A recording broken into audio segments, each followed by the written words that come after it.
Relato basado en hechos reales contado por Raúl Ramos. Tendría unos 18 años y en aquel entonces iba a la preparatoria. Regresaba a mi casa ya de noche y bastante agotado, porque vivía en la Ciudad de México. El trasladarse de un lugar a otro implicaba mucho tiempo. Era agobiante. Al llegar saludé a mi mamá y me sirvió algo de cenar que apenas probé. Dejé todo en la mesa. Arrastrando los pies me tiré en mi cama, quedándome al instante dormido. Nunca tuve un sueño tan pesado como el que les voy a relatar, y tan detallado. Tanto que recordaba todo con mucho detalle, aún después de despertarme. Incluso aún en estos días lo puedo recordar como si lo acabara de soñar. En mi sueño, caminaba por una colonia muy lujosa de casas grandes y detalles caros en sus fachadas. A mi lado iba una persona que me decía hermano. Yo lo identificaba así. Tengo un par de hermanas, no tengo hermanos. El día parecía soleado y las calles muy tranquilas. Veníamos en la camioneta de mi papá hablando tonterías de jóvenes, planeando ir por alguna jovencita y llevarla a pasear. Mi supuesto hermano se reía y le subía a la música, haciendo que todo el interior de la camioneta retumbara por el sonido. Al incorporarme a una calle larga y sin casas, de pronto todo quedó en silencio, y al voltear, pude ver que al que era mi hermano me veía con un gesto de odio, aunque parecía muy tranquilo. El silencio fue roto por su voz que preguntaba algo inusual. Jorge, desearía saber qué pasó con el maestro Carlos. En ese momento el clima soleado se tornó oscuro y nubes negras relampagueantes nos rodearon. Los estruendos de los relámpagos parecían romper todo, y cuando la oscuridad cayó sobre nosotros ya estaba en la calle, completamente solo, sin personas y el supuesto hermano.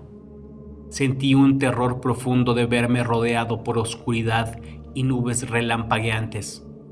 En eso, mi entendimiento me sugirió algo que recuerdo perfectamente. Sentí que estaba en el cuerpo de otra persona. Sabía que era yo el que estaba parado ahí solo, pero mi cuerpo era una especie de capullo que me rodeaba, y al tratar de verme en algún reflejo me daba cuenta que no era mi rostro, ni mi cuerpo. En eso me preguntaba quién era, y una voz en mi cabeza decía, Carlos. Me sentí paralizado de ver que de entre las sombras del piso iban surgiendo unas figuras negras que vestían túnicas negras. Estas eran una sola pieza, terminadas con una capucha puntiaguda que no tenían agujeros para los ojos. En total, surgieron 6 figuras negras que solo estaban ahí paradas viéndome temblar de miedo. Cuando comenzaron a caminar velozmente hacia mí, la huida fue frenética. Casi me daban alcance cuando se paró frente a mí una especie de camioneta de donde surgieron otros encapuchados y me subí a ella con lujo de violencia. Me golpearon y me dejaron sangrante en tanto me decían con una voz tranquila y melosa, no te preocupes, muy pronto estarás ante la presencia de Lucifer. El pánico en mí era tal que intentaba zafarme de todas las maneras posibles de su aprisionamiento. No sé cuánto tiempo pasó, pero en instantes ya estaba parado en un camino rodeado de velas negras que iluminaban un sendero que conducía a un jacal en donde había más encapuchados.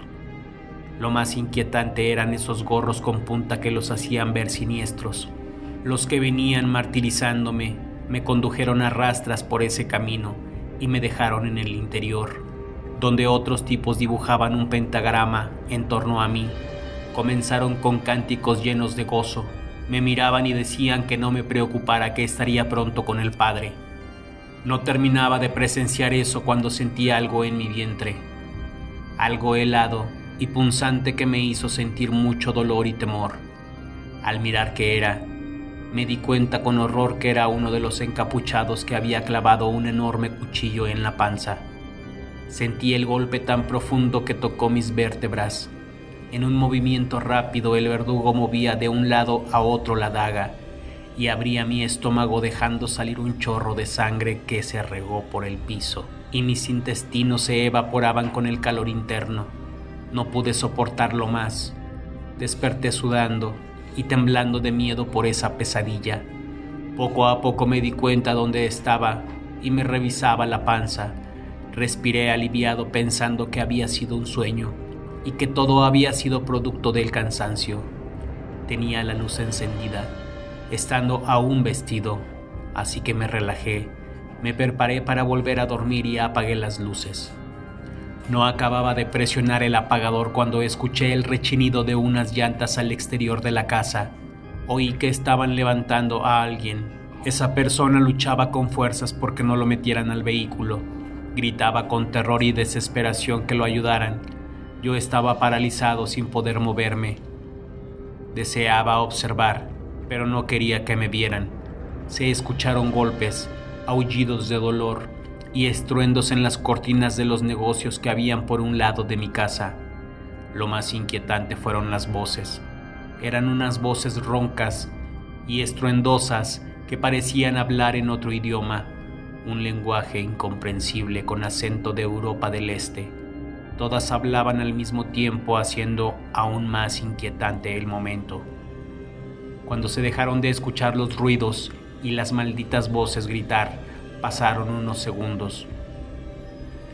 Ya con cautela me asomé a la ventana y sentí la adrenalina correr cuando vi que los tipos que estaban levantando a una persona eran los encapuchados. Esos gorros negros en forma de cono sobre su cabeza eran inconfundibles. Pensé que aún soñaba, pero la realidad me estampó en el rostro cuando metieron al hombre en el maletero y se subieron todos al vehículo, que era una van color negro. Arrancaron e imprimieron velocidad y se perdieron en una avenida transitada. Luego de aquel momento extraño me senté en la cama a meditar sobre lo que había pasado y me acosté intentando dormir, pero no pude. Fue hasta que con la luz del sol pude por fin dormir. Era sábado y me levanté por la tarde. Mi mamá hacía de comer y me senté con ella contándole lo que había visto en la noche anterior. Ella dejó lo que hacía para decirme que también había visto a esos tipos de negros raros subiendo a un pobre hombre, pero le dio miedo.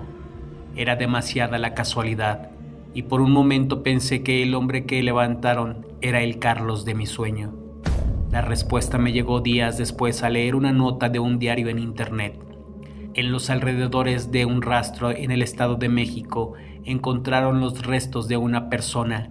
Había sido acuchillada y le sacaron los intestinos con los cuales lo estrangularon. Eso no era extraño en ese lugar, era común que mataran a gente a diario.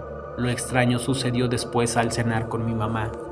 Me dijo que platicando con la vecina, su ex esposo era el dueño de uno de los locales de alrededor y vivía en un lujoso fraccionamiento cercano. Además, era maestro de una vocacional. Lo encontraron muerto cerca de un rastro. Al escucharlo relacioné con la noticia y sentí náuseas al enterarme que era el mismo hombre, Carlos Méndez. Por esa noche no pude dormir pensando en todo eso, en que mi sueño se había hecho realidad y que quizás pude advertir lo que pasaba. He vuelto a soñar muchas veces esa situación con personas distintas, los mismos encapuchados y las mismas situaciones de asesinato. A veces me daba cuenta por las noticias, pero otras no quería enterarme. No sé cómo llamar a esta condición, pero siempre que sueño con los tipos de negro, alguien cercano muere.